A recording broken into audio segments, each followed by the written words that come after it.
नमस्कार दोस्तों, आप लोग जानते हैं 20 साल से मैं प्राइवेट कंपनी में जॉब करता हूं इलेक्ट्रिकल डिपार्टमेंट में। और आप लोगों के साथ इलेक्ट्रिकल का जो प्रैक्टिकल एक्सपीरियंस है वो मैं आप लोगों के साथ शेयर करता हूं। दोस्तों, आज इस वीडियो में हम लोग सीखेंगे एचपी से एम्पियर किस तरह आपको निकालना है।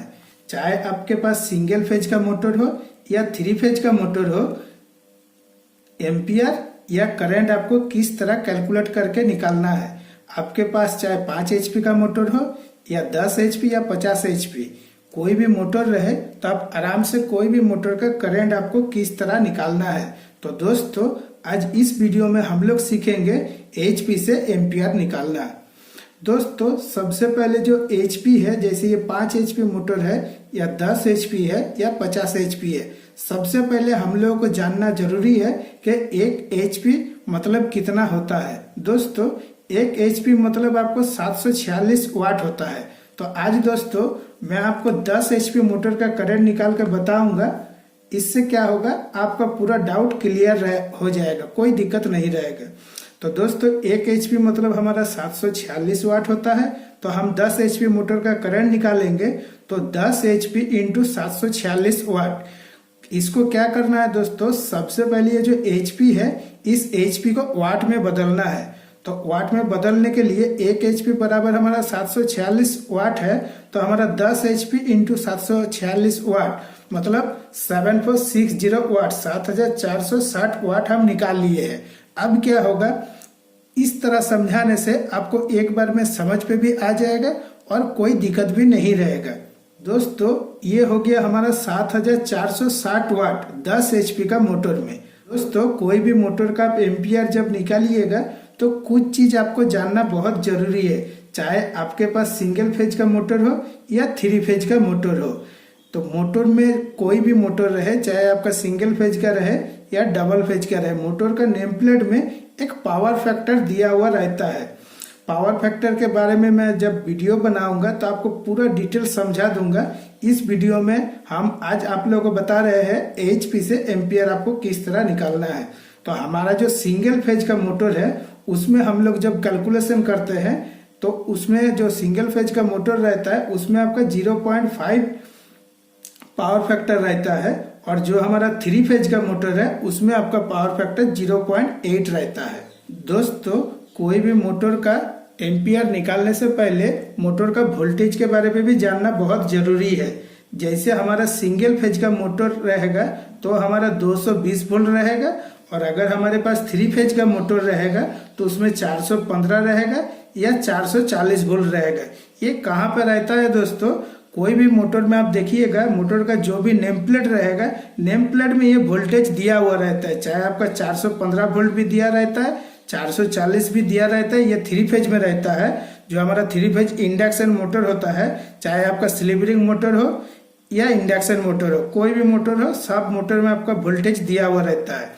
और सिंगल फेज का मोटर पर भी आपका 220 वोल्ट या 230 वोल्ट दिया हुआ रहता है। तो ये तो हो गया हमारा दोस्तों वोल्टेज के बारे में। दोस्तों, जब भी आप कोई भी मोटर का एम्पियर जब निकालिएगा तो कुछ चीज मैं आपको शुरू में बोला हूँ जानना जरूरी है। जैसे हम लोग वाट के बारे में जान लिए हैं और पावर फैक्टर के बारे में जान लिए हैं, तो यहाँ पे हम √3 के बारे पे भी जान लेते हैं। √3 में क्या होता है, जैसे RYB हो गया, तो इसमें क्या होता है, जो हमारा लाइन वोल्टेज होता है, तो लाइन वोल्टेज हमारा 230 होता है। यहाँ से यहाँ तक हमारा लाइन वोल्टेज हो गया तो 230 हो गया। और जब हम यहाँ से यहाँ तक चेक करेंगे तब हमारा क्या होगा, ये हो जाएगा हमारा फेज वोल्टेज। तो इलेक्ट्रिकल में क्या होता है, 2 चीज होता है, एक है लाइन वोल्टेज, एक होता है फेज वोल्टेज। फेज वोल्टेज हमारा कितना है, 398। ये किस तरह आया है, जैसे हमारा लाइन वोल्टेज 230 है, 230 इंटू 1.732। 1.732 कहाँ से आया, जो हमारा ये √3 का मान है, √3 का मान है आपका 1.732।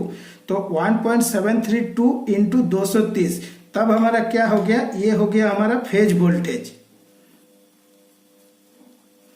और हमारा लाइन वोल्टेज तो 230 है, आपको मालूम है। तो ये हो गया हमारा वोल्टेज के बारे में, प्लस √3 आपका कहाँ से आया है, इसके बारे में भी अगर आप लोगों को वीडियो चाहिए तो कमेंट करके जरूर बताइएगा। मैं ये √3 के बारे में एक वीडियो आप लोगों को बना के दे दूंगा, जिससे आपको पूरा क्लियर समझ में आ जाएगा। क्योंकि आज का टॉपिक है हम लोगों का HP से एम्पियर किस तरह निकलना है। इसको समझाने जाएंगे तो बहुत लंबा चौड़ा वीडियो हो जाएगा, इसलिए मैं शॉर्टकट में छोटा छोटा चीज जो जरूरी है वो मैं आपको बता दिया हूँ। आज दोस्तों हम 10 HP मोटर का आपको करंट निकाल के बताएंगे।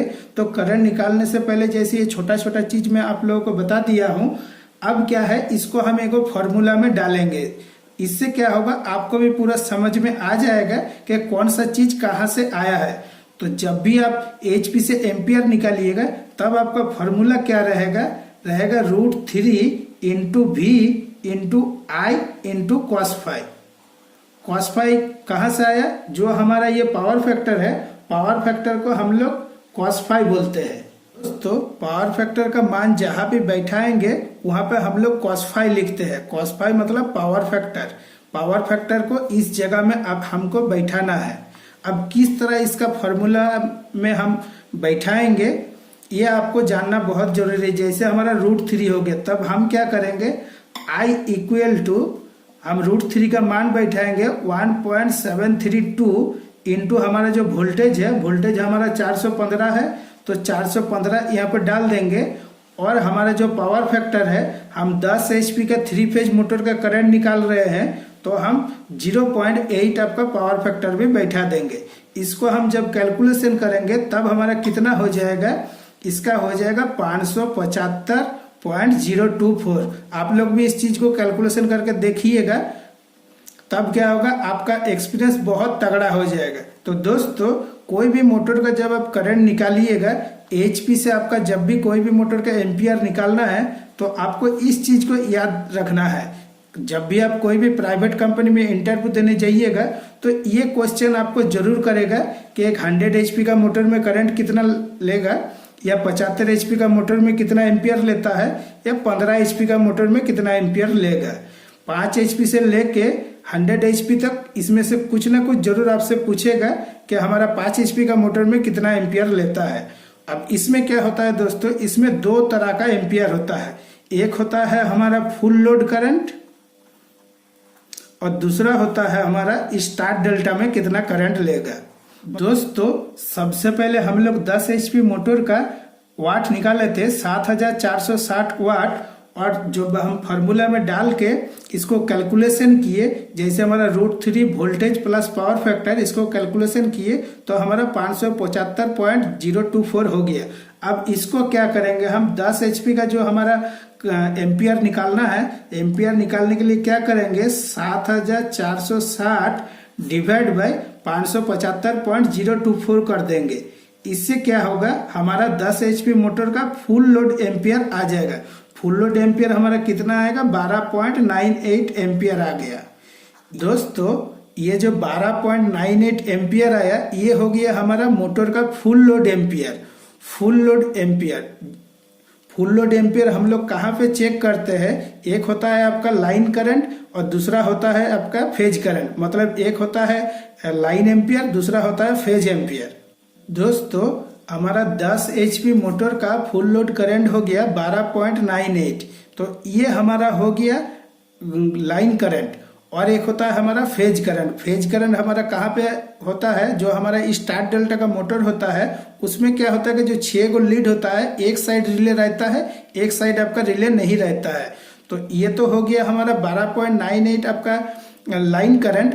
अब हमको फेज करंट निकालना है, तो फेज करंट किस तरह निकालेंगे, जो हमारा ये फुल लोड एम्पियर है 12.98, इसको क्या करेंगे √3 डिवाइड बाय 12.98 कर देंगे। इससे क्या होगा हमारा जो 6 फेज हो गया, 6 फेज में सेपरेट सेपरेट क्या होगा हमारा एम्पियर आ जाएगा। तो इसको किस तरह हम लोग करते हैं, जैसे हमारा ये 3 गो फेज हो गया, इधर 3 गो फेज हो गया, तो ये रहता तो है एक ही फेज लेकिन 2 तरह आपका डिवाइड कर देता है।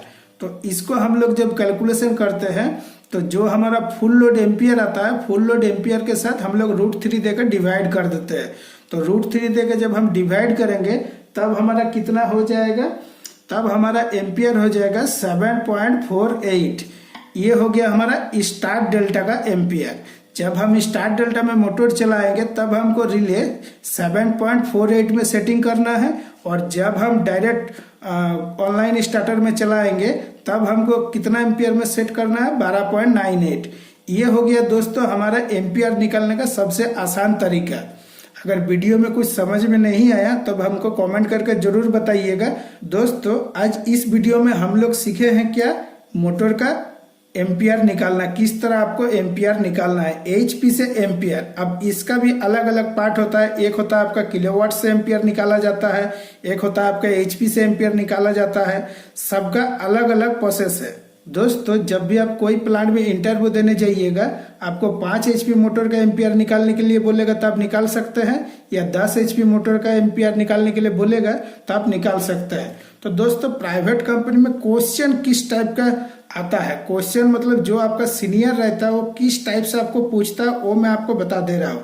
10 एचपी का मोटर का फुल लोड करंट कितना है, और एक होता है हमारा स्टार्ट डेल्टा में करंट कितना है, यही रहता है आपका क्वेश्चन। तो जिस तरह मैं आपको समझाया हूँ इस तरह अगर आप कैलकुलेशन करते हैं तो आपको ज्यादा दिक्कत नहीं होगा, ज्यादा चीज आपको याद रखना नहीं है। सीधा एक चीज आपको याद रखना है कि 1 एचपी मतलब हमारा 746 वाट होता है, चाहे आपको मान लीजिए 10 एचपी का बोले या 20 एचपी का बोले या 50 एचपी का बोले, तो 50 × 746 करना है, जो आएगा उसको सिर्फ डिवाइड कर देना 575.024 देके। इससे क्या होगा, आपका फुल लोड करंट आ जाएगा। आप अगर क्वेश्चन पूछा जाता है कि मतलब स्टार्ट डेल्टा में हमारा कितना करंट होना चाहिए, तब आपको √3 देके फुल लोड एम्पियर को डिवाइड कर देना है। इससे क्या होगा, आपका स्टार्ट डेल्टा पे भी एम्पियर निकल जाएगा